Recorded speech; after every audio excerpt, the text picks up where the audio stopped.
ladies and gentlemen. Welcome to another episode of Roll Up for the Win. And, Welcome! and we have got some huge news to cover from the world of wrestling. Oh, yeah.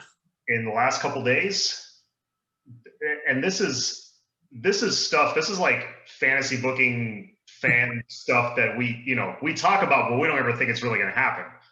Yeah, this is like, oh man, wouldn't this be really cool if it happened? Yeah. No, like apparently it is really cool and it is going to happen. Mm-hmm. And the internet's on fire. Yes. So what we're talking about, of course, unless you've been living under a rock, is that we found out yesterday or 2 days ago that Bryan has officially signed with AEW. This, pretty much everybody's confirming that. Yeah, apparently that's a done deal. Yeah. And then as of like 3 or 4 days ago, we heard that CM Punk was interested in, and he was in talks with, interested in doing something with wrestling again. And now as of like this morning or yesterday, that's a done deal too. Also to AEW. Shaboom. So Tony Khan came out not too long ago and said, "Oh, you thought Malachi Black was big? There's bigger things coming," is basically what he said. He was not kidding. No, those two, huge. And this isn't anywhere on the near the level of those two. But if they get Braun Strowman too, that's a clean sweep for them. Mm-hmm. Apparently, no surprise, now WWE is interested all of a sudden in bringing back Braun Strowman. They're like, oh, no, come back. We love you. Build the Disneyland in Paris. Yeah. Yeah, well, if AEW throws the right kind of money at him, I don't think he's going back, because WWE just hasn't treated, aside from like 2 or 3 people, hasn't treated like their bigger talent. I say big as far as stature, the Big Show being one. Historically, Braun Strowman being another. Miro, if you want to think of him as one of those guys. They just haven't treated them right. And now, as opposed to previous years, they have a landing spot. If they're not pleased, they can go elsewhere and make as much or more money. I'm with you on that. And get comparable money and flexible. The forbidden doors open. This ticks all the boxes for Daniel Bryan, like everything that he wanted to do, right? Like he wanted to work less days, and working Wednesdays is certainly working less days. Mm-hmm. And he gets to, if he wants to go to Japan, work with Japan, he gets to do that. If he wants to do Impact, he could do that. He kicked the door open and nobody's closing it. Yeah, so imagine him showing up on Impact one night, which totally happened. And imagine, just think, I'm already like frothing at the mouth. It was like him versus Sammy Guevara, him versus Darby Allin, him versus Jungle Boy versus our favorite Orange. Just so many things. And I think they could just do so much cool stuff. And he's a veteran, but he's still a young-ish veteran. So he can still go, but he's got a lot. You can learn a lot from him. For sure. He's amazing. Both guys. Yeah. I mean, CM Punk has been away for 7 years. So you gotta do that. He's gonna shake off the cobwebs, but I think he can still go. He looks like he can go. Oh, he's not going to have much of a problem because, he's in his 40s now, but he was out of the game for 7 years, so his body's had a chance to heal up for 7 years. Yeah. The same knowledge. Yeah, he's got the same knowledge. I mean, timing is just a matter of getting timing down and stuff. I don't foresee it being a problem. Mm-hmm. It's not like he's out of shape. He was in MMA shape, arguably. Mm-hmm. Yeah. I know that he lost both matches, but he was there. He was in shape. Right. He'll be fine. And Daniel Bryan, I think, is like in his late 30s. He's still young enough that he can go for probably the next few years. What I'm curious of is You could probably go a decade, man. He hasn't really punished his body, in my opinion. I'm not like super knowledgeable with what he did in the Indies, but I can't imagine he put himself any more. Like Darby Allin, I think is going to have a career of like 10 years with how he treats his body. Like, I don't think Daniel Bryan is anywhere near on that level. Mm-hmm. Yeah, no. So what I'm curious of is how are they going to bring him in? Like, for example, Malachi Black, you pair him with Cody Rhodes. How do you think they bring in CM Punk and Daniel Bryan? Who do they face off with? By All Out, you could have, I don't know if you want to, but you could have CM Punk come out and confront their golden boy, which is Cody Rhodes, because he might be done with Malachi Black by then. I wouldn't hate that.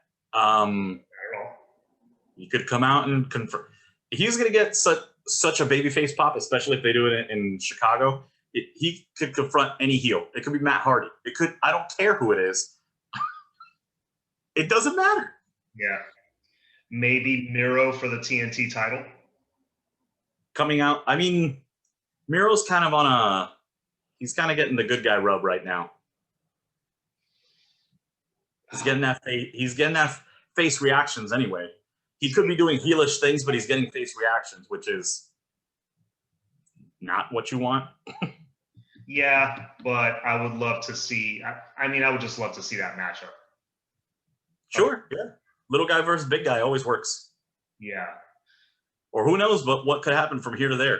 The Pinnacle could have blown up, and he could go after Wardlow or MJF or whoever. You imagine him versus MJF on the mic? Ooh, yeah. Holy balls! Yes, holy balls is right. Yeah, it's like lightning struck my brain. That's what, and it hurt. It hurt. Yeah, that's what happened. Yeah. Forget everything else that I said. Him versus MJF. CM Punk, MJF. Because that's interesting. Because when would the trials of Jericho be over, and when would like that match between him and MJF happen? It looks like we're getting the trials like weekly. Okay. Because I think the next one is next week. So if we're doing the math, in 5 weeks we're going to get the Jericho MJF match, and then he'll maybe go away for a little while. Jericho will. When is All Out? All Out is, I'm going to look it up. All Out 2021 is September 5th. So all of August, but we're already, next week is trial number 2, and that's still July. Yeah, it's still July. I mean, you could push the MJF Jericho match a couple weeks. You could. 100%. So maybe it happens there, and then he gets the win and starts rubbing it in everybody's face and enter CM Punk. Mm-hmm. Hopefully, Cult of Personality hits. So nuts as soon as his music starts. Yeah, I mean, I don't think WWE owns that because it's like a song from the 80s by another band in living color. I don't think they own that. There's highly doubtful. But if that as soon as that opening riff plays, that place is coming unglued. Mm-hmm. And speaking of unglued, let's say on the same night they bring in Daniel Bryan. Likely they bring him in before. I think that's my opinion. But that show that I was talking to you about earlier in New York is 3 weeks later. 3 weeks after All Out. Yes. Okay. And it's in New York. It's their first show in New York. I just think that would be awesome, just because it's WWE territory, and then you've yanked their like golden child for the past 3 or 4 years, and put him on a pedestal. Like, here he is. Yes. And we're gonna treat him like a god. Mm-hmm. Do you think any yes chance happened? How else would you express yourself? Good point. Here's my next question, though. Who do you pair him with? Oh, that depends on something else happening.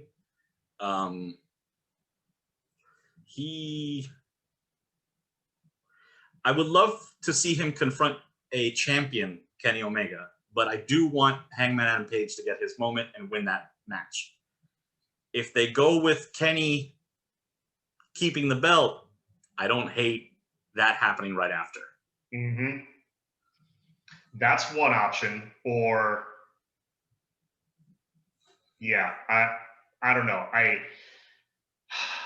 Because there's a few other guys. There's, Ricky Starks with the FTW championship, but that's not high enough on the card. That's not doing him any justice. You know what? He wants to wrestle in Japan, right? What if he faces the Murder Hawk Monster for the United States IWGP Championship? I like that. Two contrasting styles. I like that. I like that. And then the American Dragon gets to go to New Japan. Mm-hmm. Yeah. I like it a lot. He takes the U.S. title, and then, he drops in on Dynamite, he drops in on AEW, and defends the title there as well. Yeah, and he can do that against guys that are up and coming. I would love to see him versus Mox, him or Eddie Kingston. Oh my God. To be fair, that's your reaction for Eddie Kingston against anybody. Yes, because Eddie Kingston believes everything that he says. He's gonna kill. We thought he was gonna murder people at our show because he said, "I'm ready to kill some people." Yeah, was that on the air? No, it was during the break. Okay, yeah, that was not on air. Pretty sure you can't say that on air. No. Now you're wanted for murder. Yeah, you might want to lay low for a while. Yeah. Yeah, but that's the huge news, and obviously we just kind of slip that up right now. Moxley is no longer your United States IWGP champion. Mm-hmm. So now he's freed up to do whatever the hell he wants. He is as well, and he's another guy that likes to jump from AEW to New Japan, and and we didn't even talk about this when we recorded earlier in the week. Did you know how Slammiversary ended? No. All I know about Slammiversary was Mickie James came back. And Chelsea Green is back. And Chelsea Green also, yes. That's all I know. So the championship match, Kenny Omega is still your Impact champion. It ended in shenanigans, of course. Yeah. And then he was confronted by none other than Jay White from New Japan. Ooh, interesting. Yeah, interesting. Very interesting. Okay. Oh, yeah. The current leader of the Bullet Club confronts Kenny Omega and the Good Brothers. So I could totally see that first title, him losing that first belt, because, it's going to happen little by little. Yeah. The thing is, what belt does he drop to him? The Impact one? Because what titles does he have? The Impact one, the AAA one? Jay White also holds a championship. He's currently holding a championship. So if Kenny Omega beats him too, oh God, then he has one of the belts from New Japan. Also, it would be hilarious. He has AAA. He has the two TNA, the Impact and TNA championship, and the AEW championship. So he could be. It's like the Neverweight champion or something like that. That Jay White is. I think 5 belts he would have if he defeats him, and that would just be ridiculous. It would be hilarious if he's willing to put all the belts on the line against Hangman and Hangman beats him. That would be hilarious, but I don't think it's going to happen. I know. I just thought I'd throw that out there. Just for the comedic value alone, that it would be hilarious, because then, literally, I could see Hangman Adam Page at a bar later, vignette later, just handing belts to the people in Dark Order, here, you're this champion now, and you're this champion now. There's a stranger walking by. Here, you want a belt? Here you go. Yeah, just one of the fans in the crowd that hands him a beer. He's like, here you go. It's a trade. Yeah, even trade. So, yeah. I mean, AEW got an injection of not just new talent, but 2 legends still kind of in their prime. yeah, man. I mean, this is like seismic shift type of thing. This is like NWO outsiders just showing up on Monday. Right. Which Like you started. imagine, you imagine if the two of them showed up and they just go, the measuring stick just changed around here, buddy, and I would lose my mind. Mhm. Which, when that happened back in 95 or 96 and whenever that happened, that was when WCW started winning the ratings war for the next like 2 or 3 years. Yeah, there's I love Eric Bischoff. He's amazing. There's a reason why his podcast is called the 83 Weeks Podcast. It was for 83 weeks that WCW dominated WWE, WWF in the ratings war consecutively. Yep. Oh, I'm aware. I think that changed the night that Mankind became champion. I don't think the streak was broken that week. It was broken before that. But the night that Mankind became champion, WCW never won again. Right. Okay. That makes sense. Yeah. His little strategy backfired of spoiling what was going to happen on the competition. And then everybody was like, Mankind's going to win? Bye. Yeah. I think the streak might have been broken, the 83 weeks, when Tyson showed up on Raw. Oh, maybe. That makes sense. I think that was when the streak was initially broken. Cool. But yeah. Yeah. The night that Mankind became champion, they did the taser thing on Goldberg, and that was WCW downhill from there. Yeah, I remember the taser thing and being so upset about it. Yes, very upset. Like as a child, I was very upset. I was upset on behalf of Goldberg. I wanted to avenge him. Yes. It did lead to a phenomenal, very underrated ladder match between him and Scott Hall at Sold Out. But I remember that. That was great too. It was a great match, but Goldberg never got his revenge match to get the title back. Right. Ever. No, Hogan. I'll keep it. Yeah, whatever. But what are you gonna do? Yeah. But yeah, man. This week, those are two huge names, and I do think that Vince McMahon may be crapping his pants just a little bit. Just a little bit. That's what I was wondering. How much has this gotten Vince's attention? It had to have gotten his attention. Well, I mean, he's already trying to combat it, right? Like they've already leaked the news that The Rock is going to be at SummerSlam. Yeah, normally they wouldn't do that. No, that would have been a huge surprise, and yeah, they're not going to do that. Not now. Not when they need to put. First of all, they need to put butts in seats. You know who puts butts in seats? The Rock. Yes, he does. Just a bit. I know that John Cena's going to be there, but we're going to throw The Rock in there too, just because. Yeah. Maybe tease another Rock Cena match, just for shits and giggles. I hope they don't do that, but yes. Just have a little stare off, and then they get nod to each other, yes, we're both Hollywood. Yes, we're both. Yes, I like your hair, Cena. Just. I like your hair. I will make peace with you. Yeah. So, yeah, it's going to be an interesting next few weeks, just in wrestling in general. And tonight we've got John Cena's return to SmackDown, which should be all kinds of fun. I've heard that he's apparently not opposed to anything because he's done it all in WWE, so it doesn't flip and matter.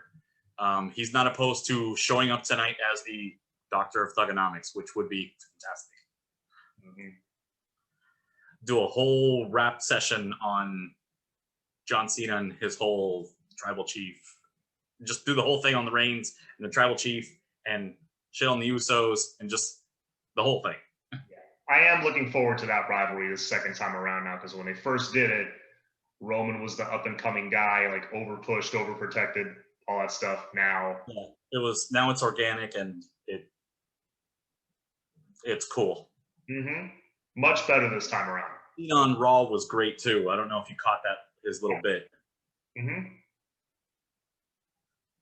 He was already cutting him down, saying he was like, "Oh, that Cena thinks he's over, but he's not over," and that Reigns thinks that,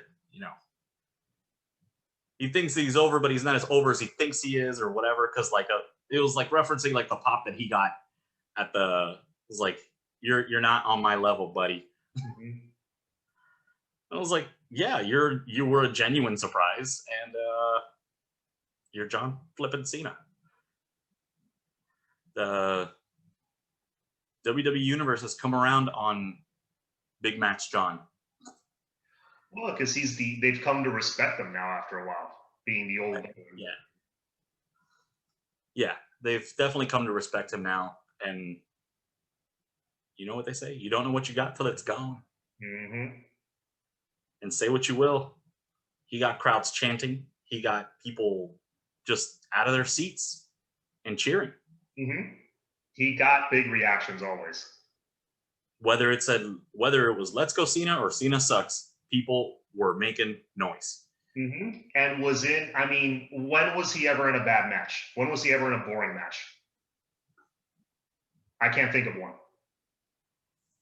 No, even like the short. Didn't he have like a really short one with the Undertaker or whatever? That he was in the a 5 minute like a 3 minute WrestleMania match. Yeah. Even that wasn't boring. Mm-hmm. Yeah. What? 15. Because it was predictable as hell. We knew that Undertaker was going to win. Yeah. It was 15 minutes shorter than it should have been, but whatever. It was still the build. Well, great. Build up was great, and that Taker just couldn't do it. That his body wasn't there at that point. If you watch the last Ride documentary, that's the one he actually got his hip fixed and got in shape for. He wanted to go longer. Oh, okay. Yeah. He was actually in great shape for that one. The Roman one the year before is the one that he was in horrible shape. Gotcha. Yeah. So. Oh, we also got Goldberg back, which whatever. Yeah, we got Goldberg back. Whatever. Got Goldberg back, challenging Mr. Bob Lashley. We got Keith Lee returning, but he lost because my head's gonna explode. And Karrion Kross lost on Raw. That one is crazy. That's crazy to me. How do you have him lose? I know Vince does not watch NXT. I know he doesn't. You could have stepped to Lashley, and I would have accepted that loss. I would have accepted it. It would have been two big dogs going at it, and fine. But to Jeff Hardy, you've done nothing to build Jeff Hardy up. Zero. Zilch. Nada. They had to reshoot stuff on NXT for Karrion Kross. Mm-hmm. Because they were chanting for Hardy during his segment. That's messed up. I know Vince does. Matt Hardy's a like expert level troll. He was like, should it Jeff be the NXT champion now? Listen, I know Vince doesn't watch NXT, but he knows he's NXT's champion at least. He walked out with the belt. You would think he would know what to do with that and not just have him lose against a mid-carder. At best, a mid-carder right now. In 2.5 minutes. I forgot about that part. Yeah, it was like not a squash match, but it was really quick. It was really quick. Hardy did cheat to win. He put his feet on the rope. Foots. Fucking moron. Feet. Feet on the ropes to win. But still, you've done nothing for Hardy in this segment. You've done nothing for Hardy. You've done nothing for Kross. Nope. Yeah. And we have a new Raw Women's Champion, which was a saving grace of that entire show. Mm-hmm. Nikki Cross is successfully cashed in, and she is your new Raw Women's Champion. I think that's going to run until about SummerSlam. And yeah, she won't hold it for long, unfortunately. She may. I'm going to assume this is what's going to happen. Hear me out. Okay. SummerSlam, I think you're right. Triple threat. Nikki Cross, now champion, versus Rhea Ripley versus Charlotte Flair. I don't care who wins the match. It's not going to be Nikki Cross. At the end of that, hopefully, we get Becky Lynch. All right. Now we're talking. That's the only way that this plays out in my head. That makes any goddamn sense. They're probably setting up for that. I think that makes a lot of sense, actually. Although I was talking to Vicky, and apparently, I mean, if she like, given what also got said on Monday, holy balls. Charlotte Flair was in the ring, and she was like, people were chanting for Becky, and she was like, yes, Becky's at home breastfeeding, and I'm the face of the division. And Becky Lynch, being Becky Lynch on Twitter, was like, yes, I'm at home breastfeeding, and I'm still the most over woman in the division. I love her. Mm-hmm. She's the best. Mm-hmm. And she needs to come back, and she will. Yeah, but if she is indeed breastfeeding, they could hold her off all the way to the Royal Rumble, which would infuriate people, but I wouldn't put it past WWE. We'll see. We'll see if the doctors clear her. But yeah, that pretty much does it for the week in wrestling, the big week in wrestling. Big week. Yeah. So we will be back for sure earlier next week to record again, and we'll talk about what happened tonight, maybe what happened on Monday, because this is the beginning of the summer of Cena, so as WWE has said. So, like how the summer of Punk was supposed to be the summer of Punk, but it wasn't. They said summer of Cena. They released his whole schedule. He's going to be like at every Raw and every SmackDown from here to SummerSlam. Okay, we'll see. I don't know if he's going to wrestle at any of them, but whatever. All right, folks. Well, we got to go. Roll it for the win. We're out. See you later. Like, share, subscribe, do all the things. Hit the buttons. Hit all the buttons.